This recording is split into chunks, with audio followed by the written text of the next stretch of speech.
Unified 911, anong matutulong namin sa'yo? Anya ti maitulong mi ken kapo. Anong may tatabang ko sa Unsay imo? akong ikatabang nimo? Ngini makadabang na misal ka no. Sa anumang wika o dialekto, may tulong na darating sa iyo.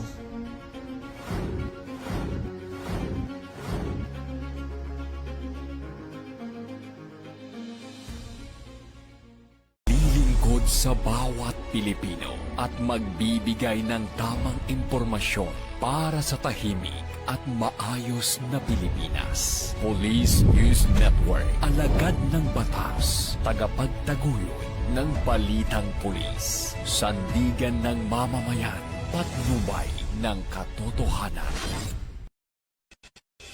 La Campo Crame, maghahatid ng pinakahuling kaganapan at nagbabagang balita. Ito ang PNN Police News Network. At ngayon, ang inyong mga tagapagbalita. Magandang araw, Bagong Pilipinas. Ako ang inyong alagad ng batas, tagataguyod ng Balitang Pulis. Ako po si Patrolwoman Jenny May Dolor. Maghahatid sa inyo ng tamang balita, kwento ng pulis at serbisyo para sa mamamayan. At ito ang PNP News Online. Ang pangunahing balita ng Police News Network, alagad ng batas, tagataguyod ng Balitang Pulis.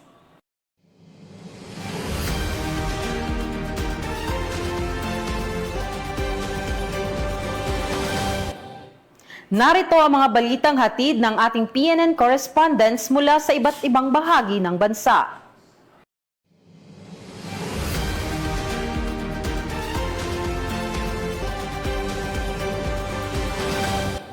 Destruction at disposal ng mga nakumpiskang mga iligal na paputok isinagawa ng mga tauhan ng Police Regional Office 2. Magbabalita dyan si Patrolwoman Michael Balada.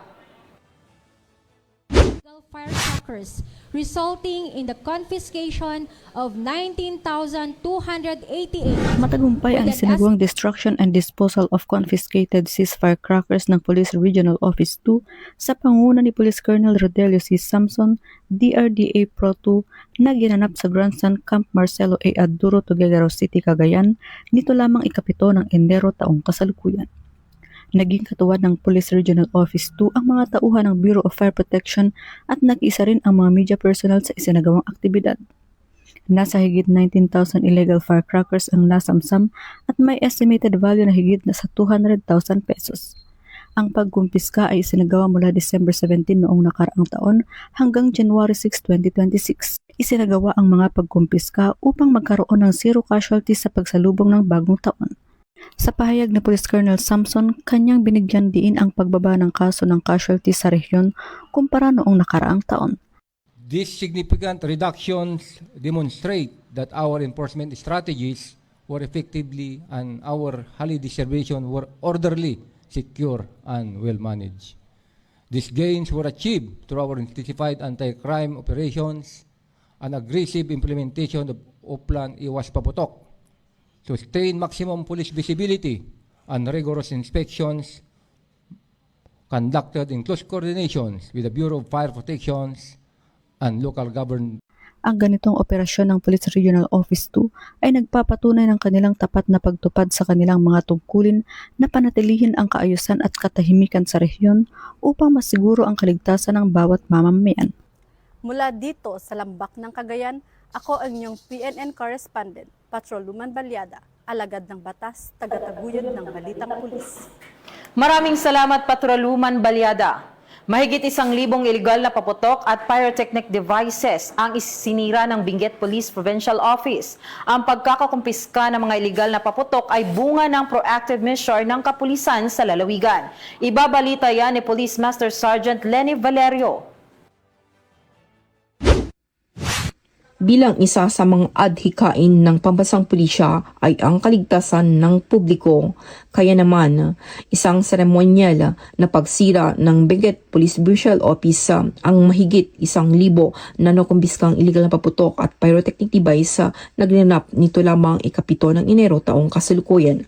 Ang seremonyal na pagsira sa pangunguna ni Police Colonel Ledon D. Monte, Acting Deputy Regional Director for Operations at Officer Engineers ng Benguet PPO ay nag-neutralize ng mga mapaganib na materyales sa kabilang illegal na boga.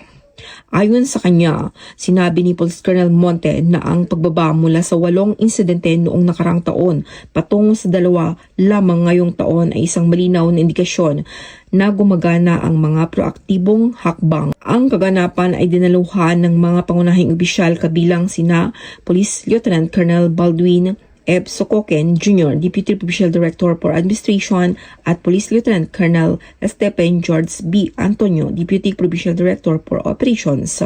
Dumalo rin ang mga kinatawan mula sa Regional EOD at Canyon Unit CAR, Regional Civil Security Unit CAR at Bureau of Fire Protection o BFP. Ang aktibidad nito ay nagsisilbing isang malakas na paalala na ang Benguet PPO ay nanatiling mapagmatsyag sa misyon nitong mapanatili ang kapayapaan, kaayusan at kaligtasan para sa lahat ng residente sa lalawigan. Mula dito sa Riyon ng Cordillera, ako ang inyong PNN correspondent, Police Master Sergeant Lenny Valerio, alagad ng batas, tagataguyod ng Balitang Pulis. Maraming salamat, Police Master Sergeant Valerio. Sa bisa ng warrant of arrest para sa kasong 3 counts of qualified rape of a minor, arestado ang isang 45 anyos na lalaki na tinaguriang top 1 most wanted ng rehiyon sa operasyon ng mga otoridad sa Iloilo. Tinutukan yan ni Patrolwoman Justin May Halyores.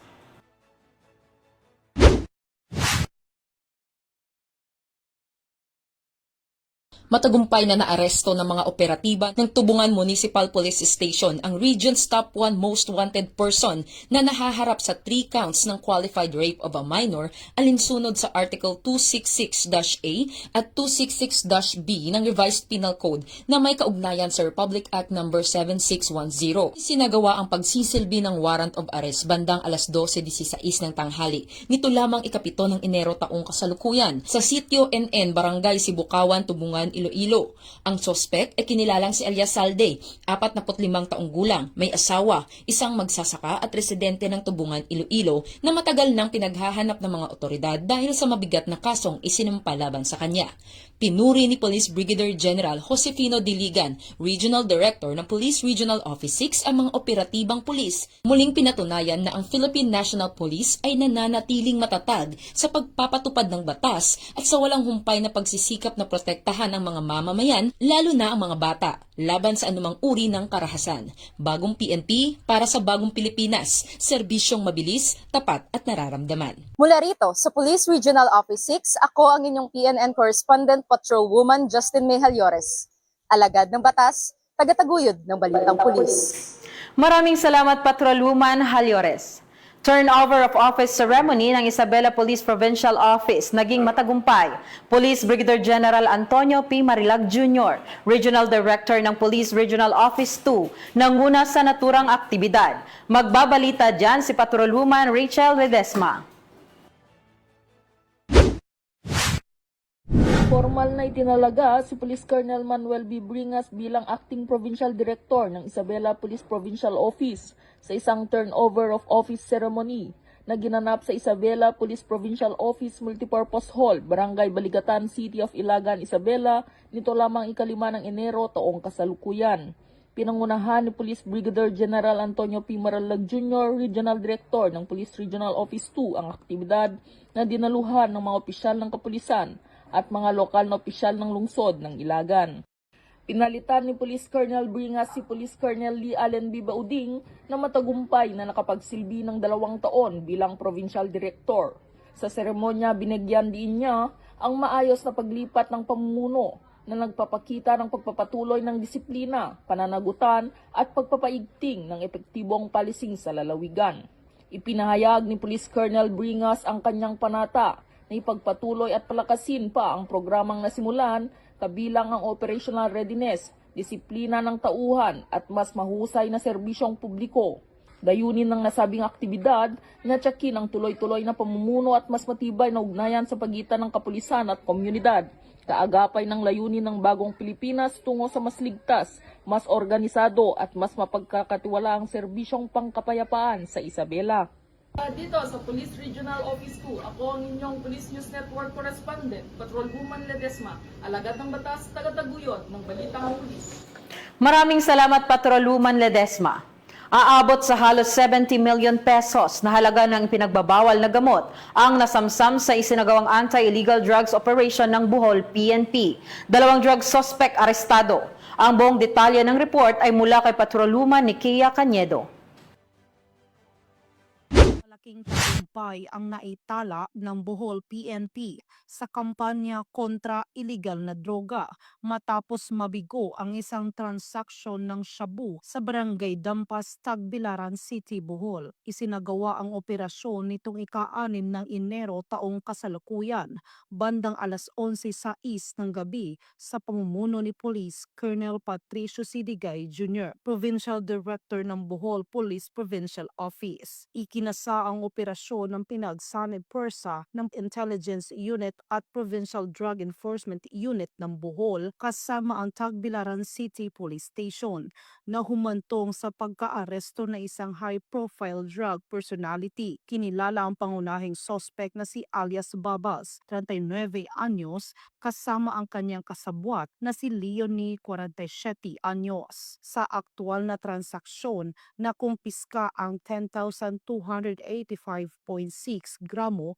ng hinihinalang shabu na may tinatayang halaga na 69,942,080 pesos. Nasamsam din ng mga operatiba ang buy-bust money, cellphone, isang Isuzu MUX, eco bag at iba't ibang mga identification card. Sa kasalukuyan, ang mga naarestong suspect ay nasa kustodiyan ng Tagbilaran City Police Station para sa kaukulang dokumentasyon at tamang disposisyon ng kaso. Namayani sa operasyon ang maayos na intelligence planning at mahusay na koordinasyon na nagresulta sa pagkakadakip ng mga high-value target at pagkasamsam ng milyon-milyong halaga ng iligal na droga. Mula dito sa Bohol Police Provincial Office, ako yung Police News Network Correspondent, Patrolwoman Nikia Cañedo, alagad ng batas, tagataguyod na balitang pulis. Maraming salamat, Patrolwoman Cañedo. Sa patuloy na programa ng pamahalaan kontra insurgency, voluntaryong sumuko ang 5 miyembro ng Communist Terrorist Group sa mga miyembro ng Regional Mobile Force Battalion 10 sa Bukidnon. Patrolwoman Edwin Bari sa magbabalita. Voluntaryong sumuko ang 5 miyembro ng Communist Terrorist Group sa mga miyembro ng 103rd Maneuver Company ng Regional Mobile Force Battalion 10 sa Sitio Colo, Barangay Halapitan, San Fernando, Bukidnon. Kasabay ng pagsuko ay sinuko din nila ang iba't ibang klase ng baril at mga bala. Bunga ito ng puspusang programa ng pamahalaan na kontra insurensiya upang mapanatili ang payapa at ligtas na bansa. Ito ang bagong PNP para sa bagong Pilipinas, serbisyong mabilis, tapat at nararamdaman.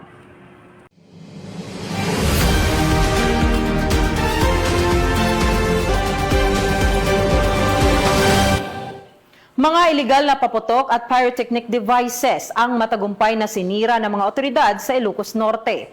Nakatutok diyan si Patrolwoman Rizali Umalay.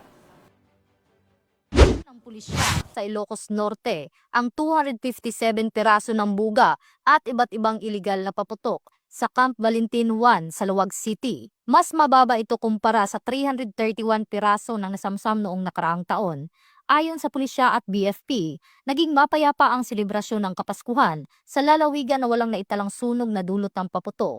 Iniulat naman ng Provincial Health Office ang 30 minor firecrackers-related injuries mula Disyembre 21 hanggang Enero 5 taong kasalukuyan na mas mababa ng isang kaso kumpara noong nakaraang taon. Ito ang bagong PNP para sa bagong Pilipinas, serbisyong mabilis, tapat at nararamdaman.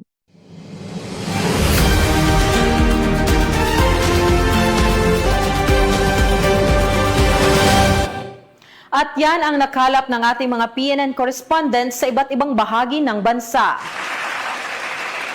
Sa ngalan ng pamunuan ng Philippine National Police sa pangunguna ni Acting Chief PNP, Police Lieutenant General Jose Melencio Nartates Jr. at sa pamumuno ni President Ferdinand Bongbong Marcos Jr., kami ay maglilingkod sa bawat Pilipino at magbibigay ng tama at balansing balita. Mula rito sa tanggapan ng tagapag-ugnay ng Pambansang Pulisya, kami ang inyong alagad ng batas, tagataguyod ng Balitang Pulis. Ako ang inyong tagapag-ugnay, Patrolwoman Jenny May Dolor. Maghahatid ng tamang balita, kwento ng pulis at serbisyo para sa mamamayan. At ito ang PNP News Online. Ito ang bagong PNP para sa bagong Pilipinas, serbisyong mabilis, tapat at nararamdaman.